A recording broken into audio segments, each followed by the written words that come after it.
All right, let's go ahead and get another lecture going on percentages. So this should be somewhat of a review. So I'll kind of go through this a little bit more quickly than normal. Let's go ahead and just jump right in. So multiple ways that you can represent really any number. You could represent it as a percentage, as a decimal, or as a fraction. And I've got two examples right here. So you can see I start off here representing that 73%. And if I wanted to rewrite that as a decimal, I could write that as 0.73. And really all I'm doing there is I'm just taking that 73%, and I'm just taking this decimal. Let's just write 73. I'm taking this decimal place that's right here, and I'm just moving it over by 2 places. So then I have 0.73, and you could put a 0 in front if you'd like. So that's how we'll represent that that decimal with that percentage. You can also just think of that as dividing it by 100, moving the decimal place 2 spaces to the left. Either way you want to think about it is great. Once you have that in a decimal format, this 0.73, you can write that as a fraction pretty easily. You can recognize that that's just 73 parts out of 100. And so as a fraction, that would be 73 over 100. There's no more simplification that you can do there, and so we would just leave it there. One more example, this 37.5, and this, I don't know if I'd say it's more complicated, but there's a couple more steps to it.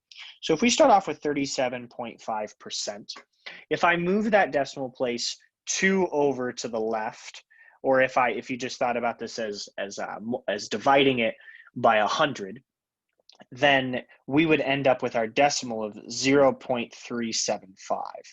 And that's something that we've got to be careful about here, because if I try and turn this into a fraction, ideally without using a calculator, if we try and turn this into a fraction, doing that same sort of thing that we did up here, where we said, hey, there's 73 out of 100 there. Well, here, there's going to be 37.5 out of 100. And so the question is, from this step here that I'm highlighting, where do we go? Because we want to simplify this fraction as much as we can. We don't really like to have 37.5 in our fraction there. And so what I like to do here is I like to recognize that because I have a 0.5, if I multiply it by 2, that's going to get rid of that decimal there. And so if I take this and I actually multiply by 2 over 2, kind of squeeze that in there, 37.5 multiplied by 2 is going to give me 75, and then 100 times 2 is going to give me 200. So I'm just changing that fraction around a little bit. At this point here, this is a lot easier to simplify. You can go through and just simplify that fraction as we always do. You end up getting all the way down to something nice and simple like 3/8. And that's an answer that we like a lot better than 37.5 over 100. So yeah, that's just kind of going from between percentages, decimals, and fractions there. Make sure you're comfortable on all that, because we'll be doing it a lot. Mostly what we're going to be dealing with in these percentage problems is actually word problems and looking at equations. So generally these equations are going to come in this format of your percentage multiplied by a number and that giving you another number. And so an example of this and how you might state that is just 50% multiplied by 10. Hey, that gives me 5, right? If I take half of 10, that gives me 5. I take 50% of 10, that gives me 5. Verbally, what we're saying here in a sentence format, and I've actually just said this already, but I'll repeat it. 50% of 10, there's my 10 there, that of means multiply, is, that's the equal sign, 5. So things are kind of lining up right here, 50%. Let's do this. Let's go ahead and put a multiplication dot just to have something to point to. Of is that multiplication dot, 10 is, and 5. And so 50% of 10 is 5 as a sentence means exactly the same thing as this written out equation that we're seeing right there, that 50% dot 10 multiplied by 10 equaling 5. So we're going to be given word problems, and really your goal is to come up with this sentence here and then turn that into this mathematical equation and solve for the appropriate variable. So let's go ahead and do this. Let's say that about 9.1% of all registered nurses in the US are men. The average hospital in 2016 had 347 registered nurses. How many nurses would likely be male in that hospital? So let's recognize this. What we're saying here is that in this hospital, there are 347 registered nurses. And then we also know that 9.1% of all these nurses are men.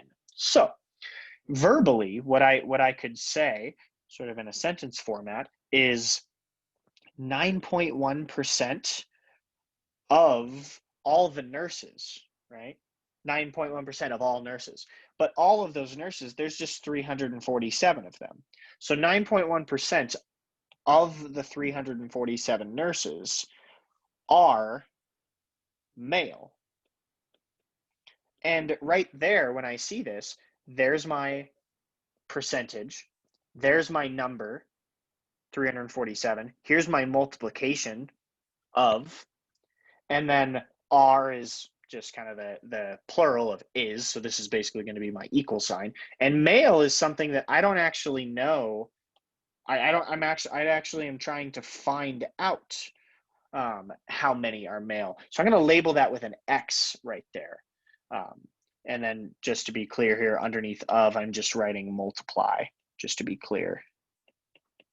So if we write this in a equation format, I'm going to have 9.1% multiplied by 347 equals X. And that's an equation that we can solve pretty easily for X right there. But the tough part here is being able to come up with this sentence based on what we're going, based on what we're taking it from in our problem. But once we get here, pretty straightforward. I've got that work shown right here. I have that X equals 9.1% times 347. This 9.1%, like we've said, I can bring this decimal place over 2 spots, and I have 0.091. And then I multiply that by 347. We get a decimal here. Because we're looking at whole human beings and males, we'll kind of round that to say, hey, there's probably 32 of them. And so there we go. There's an example right there. Let's go into another example. And again, we're gonna just slowly step through this and try and figure out exactly what what each thing will stand for. So a company cut its workforce back to 70% of what it was last year. If it has 63 employees now, how many did it have a year ago? And so one thing that I like to do here is ask myself, well, what are they even asking for? And they're asking for how many employees there were a year ago. So let's do this. Let's say X equals number of employees last year. Well, in this problem here, the first sentence, they're saying a company cut its workforce back to 70% of what it was last year. And so as I just wrote down here in the orange, what it was last year is just X, right? That's just that variable X. So if we're starting at 63, or if now there's 63 employees, what it's saying is that however many there were last year, I then cut it to 70% of that. Remember that this of means multiply. And so 70% of what it was last year, that's just saying 70% of X is how many employees we have now, right? Which is 63. So sort of explaining this in real life terms, you started off with a certain number of employees last year. Definitely more than 63. I don't know, maybe it was 100 employees or something like that. But you had some number of employees. You took that number, which is X, you multiplied it by 70%, and you got 63 employees that you currently have now.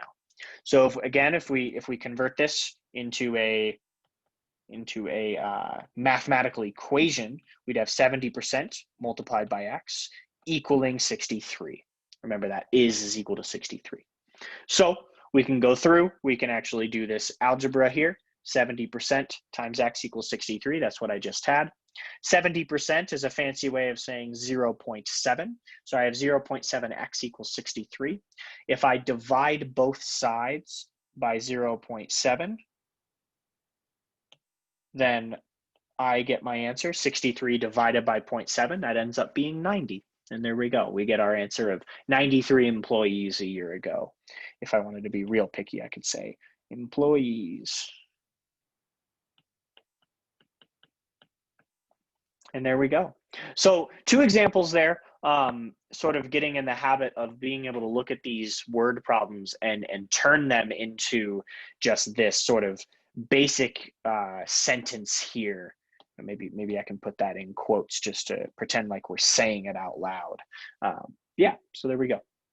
Let's continue on with looking at percent change and looking at like how percentages can increase or decrease. So I might give you an example where I say, where I talk about something that I did in the current week, and then I did the same thing again the next week, but it changed. So maybe I lifted a certain amount of weight this week, and then next week I lifted more weight because I got a little stronger. And if you want to figure out how you changed, right? How much more did you lift? How much more weight did you lift? Or how did you change? That's going to be this idea of percent increase or decrease, percent change. And we've got this formula here where the percent change in maybe the value of like how many pounds I could lift when I went weightlifting. It's going to be the amount of change, just the raw number of weight difference, divided by the original amount that I lifted. So let's actually do an example here, and instead of this lifting weights example, let's do a running example. So let's say John ran 45 miles last week, and he ran 55 miles this week. And I want to know by what percent did John increase his mileage. Maybe let's do an easier example really quickly right off the bat. Let's say he ran 20 miles this week and he ran 40 miles the next week. You'd very easily be able to say, oh, he doubled his mileage, right? So if he doubled his mileage, that would be him increasing his mileage by 100%, right? Because he would have gone from 20 to 40, and so he would have doubled his mileage there. Let's do an example. Or let's do this example here with 45 and 55. So using our formula, we're going to recognize that the percentage change, is going to be the difference in the amount. So it's going to be the amount of change. So he started off with 45, but he finished at 55. So what I want to do here is I want to actually put the 55 first. Because he increased his mileage, I want that to be reflected in this percent change. So if I do 55 minus 45 for that numerator, that'll end up being a positive number, and that's good. So then we'll divide this by the original amount of 45, and we'll end up with 10 over 45. And if you write this as a decimal here, you're going to get 0.22, and that just actually repeats on forever. So we could say it's about 22%, maybe a slightly higher than 22%. So what that's saying is that he increased his mileage by 22.22%. And there you go. So you found, hey, he increased his mileage, by a good amount there. Let's go ahead and actually flip this problem. So I'm gonna copy this over, and then let's kind of edit this really quickly. Instead of 45 miles, let's make it 55 miles last week, and let's say 45 miles this week. You're probably looking at me and going, well, wait, it's just going to be the same thing. It's going to be almost the same thing. And obviously this isn't a increase, this is a decrease in mileage. So if we do this, same exact formula, percent change is going to be equal to the change in the amount, however much he changed. But here in this case, he went from 55 to 45, so he decreased. I want to put that 45 first, because when I do 45 minus 55, that's going to reflect a negative number, which we want because he's decreasing his mileage. And now we want to ask ourselves, what was the original amount? And remember, before we used 45 because that was how much he started with. But now he starts with 55. And so this actually changes here. So we're actually going to get a very different answer here. We're going to have negative 10 over 55. And so two differences that we're seeing here is, one, it's a negative answer, and two, it's actually a different fraction, or excuse me, decimal here. It's going to be negative 0.18 repeating instead of that 0.22 repeating. So we'd have negative 0.18%, little bit fairly close to negative 18%, but not quite. And so what we're seeing here, so we've got this negative answer here. That's indicating that he decreased his mileage. Some people here, they'll write, actually, I would probably be one of these people as well. They would actually write their answer as 18%. They wouldn't put that negative sign there. The reason for that is because the problem asks by what percent did he decrease his mileage. And so if you say he decreased it by 18%, that's the same as saying it changed by negative 18%. Let me write that out. These two statements mean the same thing. His mileage decreased by 18%. And then let's copy this over.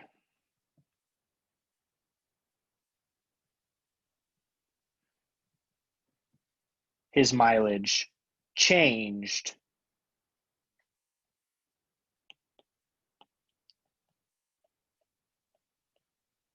by negative 18%. So these are subtle differences here.